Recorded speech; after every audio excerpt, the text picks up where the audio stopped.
Vamos lá, pessoal, voltamos. Estamos no curso do eFlow e hoje eu vou falar sobre a tela inicial do sistema. Para você acessar a tela inicial, você precisa ir no link admin.treinamento.eflow.es.gov.br. Quando você for nesse link, ele vai pedir para você fazer o login no sistema Acesso Cidadão. Só então, se você tiver permissão para configurar fluxos dentro do eFlow, aí sim você vai ter acesso a essa mesma tela que vocês estão vendo aí neste curso. Lembrando que esse endereço é o módulo de treinamento e neste curso eu sempre irei utilizar exemplos do ambiente de treinamento. Para acessar o ambiente de produção, seria sem essa palavrinha aqui, treinamento. É só apagar.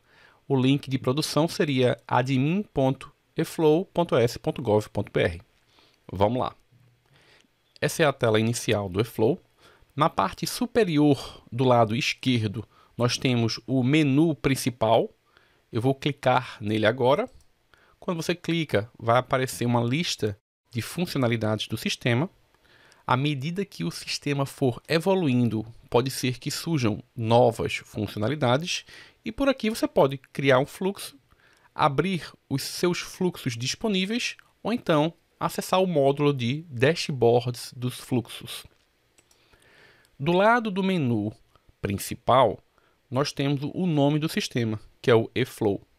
Basicamente, se você clicar nesse nome, ele vai voltar para a tela inicial do sistema, que é exatamente esta tela que eu estou apresentando para vocês. Embaixo do menu principal, tem um círculo azul com um mais. Significa que se você clicar neste botão, você vai criar um novo fluxo. Se você colocar o mouse em cima do botão, vai aparecer o nome aí, novo fluxo. Simples assim. Do lado do botão novo fluxo, nós temos a caixa de fluxos. A caixa de fluxos, pessoal, simplesmente são os setores existentes dentro do estado do Espírito Santo.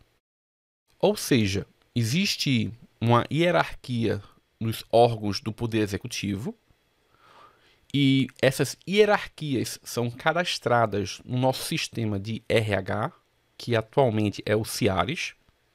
O que tiver cadastrado lá, se você tiver permissão, você pode criar um fluxo dentro deste setor. Como atualmente eu estou fazendo a gestão desse sistema, isso significa que eu tenho acesso a várias caixas espalhadas pelos órgãos. Nesse exemplo aqui, eu estou com a caixa da GPP. Atualmente existe um setor na SEGER que se chama Gerência de Projetos e Processos, e dentro desse setor, no ambiente de treinamento, existem esses fluxos disponíveis para a gente utilizar. Do lado da caixa de fluxos, existem o número de fluxos que foram encontrados dentro desse setor.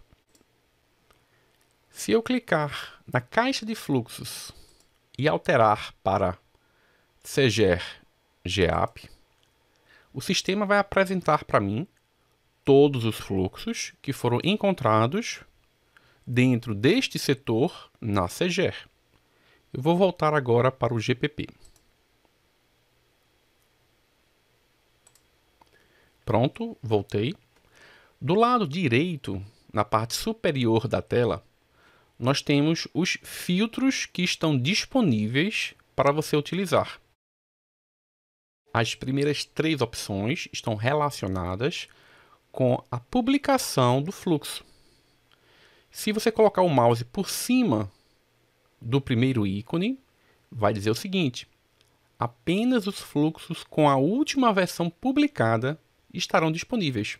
Ou seja, se eu clicar aqui, eu vou ver apenas os fluxos que têm a última versão publicada. Se eu clicar na próxima opção, ele vai alterar para ambos. Ou seja, a do meio aqui, ele seleciona todos que estão publicados e o que não tem a última versão publicada. Olha que legal. Davi, qual é a diferença dessa opção com X para essa opção aqui? A primeira opção, pessoal, quer dizer o seguinte, quer dizer que o fluxo foi publicado e depois que ele foi publicado, nenhuma alteração foi feita. Ou seja, nós temos aqui o CRCC na sua sexta versão e depois que foi feito a sexta versão, nenhuma alteração mais foi feita nesse fluxo. Registro de penalidade está com a sua 37ª versão e depois que foi publicado a 37ª versão, nenhuma alteração foi feita nesse fluxo. É isso que esse botão significa.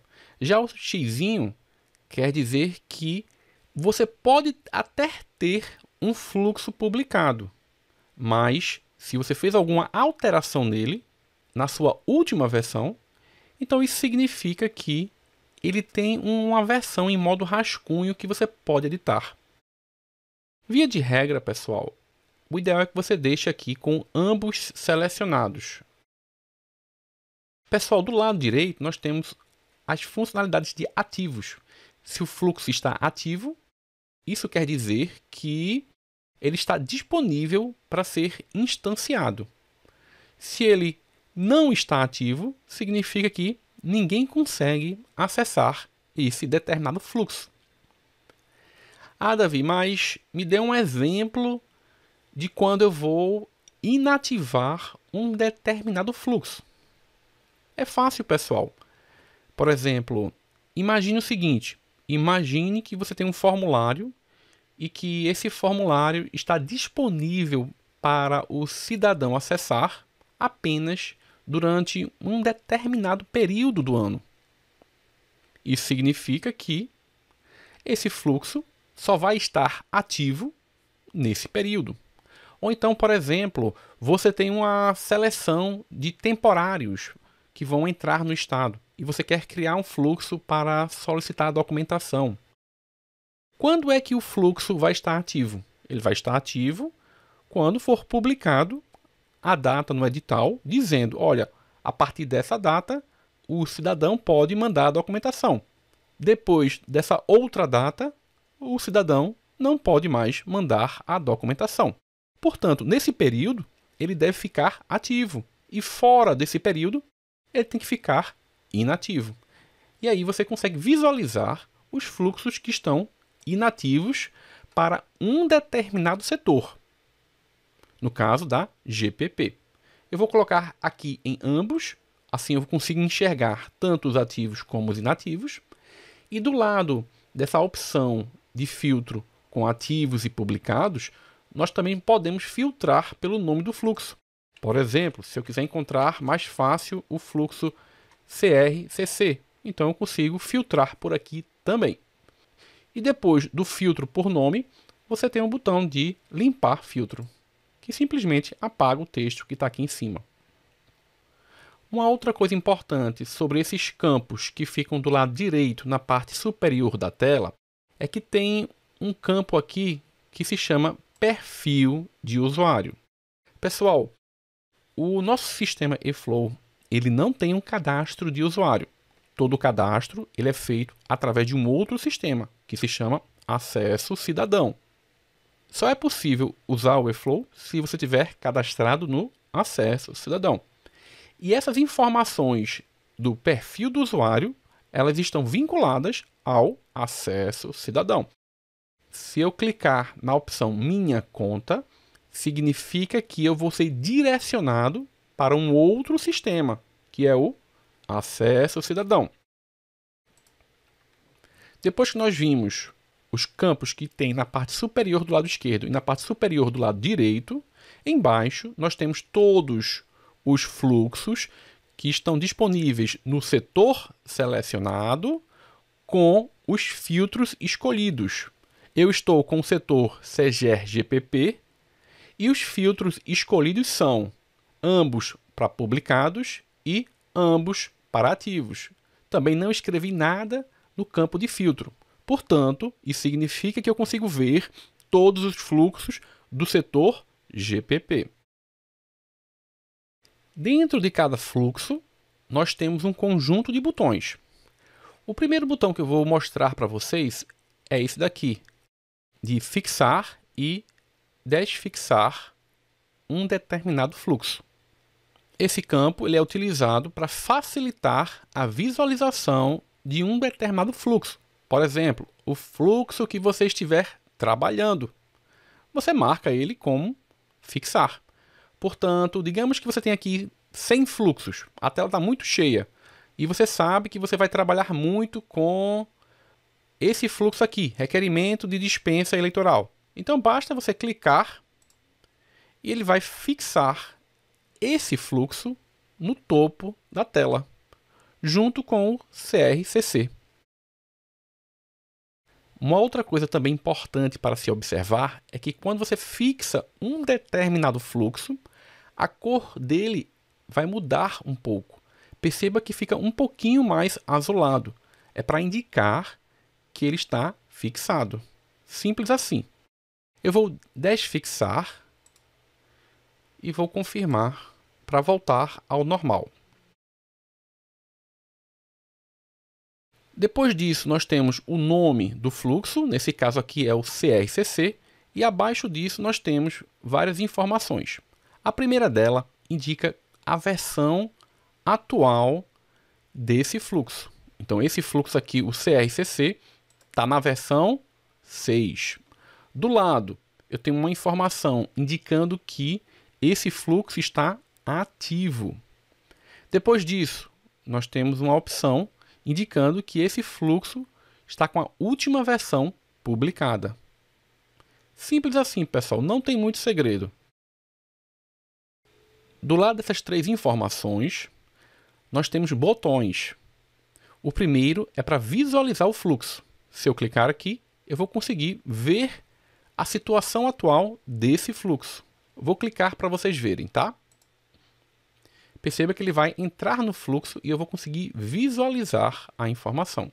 Por enquanto, eu não consigo editar, tá, pessoal? Vou voltar aqui a tela. Pronto. Então, depois de visualizar, nós temos a opção de instanciar a última versão que foi publicada. Se eu clicar nesta opção, eu vou conseguir carregar o fluxo e testar o fluxo. Por que, Davi, que você vai testar? Por que você não vai executar? Eu vou testar porque eu estou no ambiente de treinamento. Se eu estivesse no ambiente de produção, então eu iria instanciar a versão de produção que qualquer informação que entrasse, ele iria, de fato, ser cadastrada no sistema dentro do ambiente de produção. Vou fechar aqui a tela e voltar. Voltamos. Depois dessa opção, que é a instanciar a última versão publicada, nós temos essa opção aqui que é versionar. Pessoal, essa opção versionar, ela não vai aparecer para todos os outros processos. Depende da situação do processo. Quando é que você vai conseguir versionar? Logo depois que você publicar uma versão. Então, você só consegue versionar depois que você publica. Perceba que nesse processo aqui do lado de solicitação de mapeamento, eu não consigo versionar. Não existe essa opção aqui. Aqui embaixo também, no formulário de registro de penalidade, eu também não consigo versionar. Aqui no dativo também, eu não consigo versionar. Nesse caso dativo, por que é que eu não consigo versionar? Porque foi publicado já uma versão, que foi a versão 5, e depois alguém clicou no botão versionar. Isso significa que a última versão do fluxo não foi publicada. Quando for publicada, entra uma nova versão substituindo a versão 5. Nesses outros dois casos aqui é diferente. Nesse caso aqui, eu não consigo versionar porque eu criei a primeira versão do fluxo e eu ainda não publiquei a primeira versão. Já no caso de baixo, de registro de penalidades, é um pouquinho diferente. Eu não consigo versionar porque esse fluxo ele está inativo. Vamos voltar lá para os campos que nós estávamos analisando no fluxo do CRCC. Depois de versionar, nós temos o campo de clonar. Para que serve o clonar? Serve para você criar uma cópia desse fluxo. Simples assim. Se você clicar nesse botão de clonar, ele vai criar uma cópia do fluxo CRCC. Automaticamente, nós vamos ter um fluxo a mais dentro deste setor. E aqui temos o fluxo cópia de CRCC. Quando você cria um clone, uma cópia, perceba que a versão dele veio para a versão atual, número 1. Ou seja, essa versão ainda não foi publicada. Deixa eu apagar aqui esse cópia de CRCC. Pronto. Do lado de clonar, nós temos mais um campo que é o de agrupar fluxos. Você pode agrupar fluxos que estão relacionados. E existe um impacto nisso quando você vai acessar o fluxo, que depois eu vou mostrar para vocês. Aqui embaixo, nós temos um conjunto de fluxos que já está agrupado. E se eu clicar aqui em agrupar mais, eu posso tanto remover esse agrupamento, como eu posso também alterar a ordem da visualização. Por exemplo, digamos que o cancelar penalidade é mais importante do que o registro. Então eu posso colocar ele embaixo ou em cima, e aí fica a seu critério. Se você quiser incluir mais um fluxo aí dentro, basta você clicar no mais, que ele vai incluir no agrupamento. Como eu não quero que essa cópia de CRCC fique agrupada, então eu vou clicar aqui no agrupar fluxos novamente e eu vou remover essa cópia de CRCC. Simples assim, voltou ao normal. Pessoal, o último campo que vocês estão vendo aí é o desativar. Para que serve esse campo? Serve para você desativar o fluxo. Isso significa que ele não vai poder mais ser instanciado. Existe um outro campo que é o oposto do desativar. Ou seja, depois que eu desativo um fluxo, eu posso, então, ativá-lo novamente. Perceba agora que o CRCC não aparece mais todos os campos. Só aparece o de visualizar e o de ativar. Eu vou ativá-lo novamente e voltou ao normal. Uma coisa importante que eu quero mostrar para vocês também é o seguinte: é que, dependendo da situação do seu fluxo, vão ter campos que vão aparecer e vão ter campos que não vão aparecer. Por exemplo, no CRCC eu consigo visualizar, mas no cópia de CRCC eu consigo editar. Se eu consigo editar, isso significa que ou é a primeira versão do fluxo, ou o fluxo foi publicado e alguém criou uma versão para fazer uma melhoria naquele determinado fluxo. Uma outra coisa também que eu queria mostrar para vocês é o seguinte, é que enquanto você não publicar o fluxo, você vai ter essa opção aqui para remover o fluxo. Mas depois que você publicar uma primeira versão do fluxo, o máximo que você vai conseguir fazer é desativar o fluxo. Você não vai conseguir apagá-lo. Pronto, pessoal, é isso. Essa foi a aula de hoje. Nós falamos sobre a tela inicial do eFlow. Na próxima aula, nós vamos criar um novo fluxo juntos, que é esse botão aqui de novo fluxo. Obrigado pela atenção e até a próxima.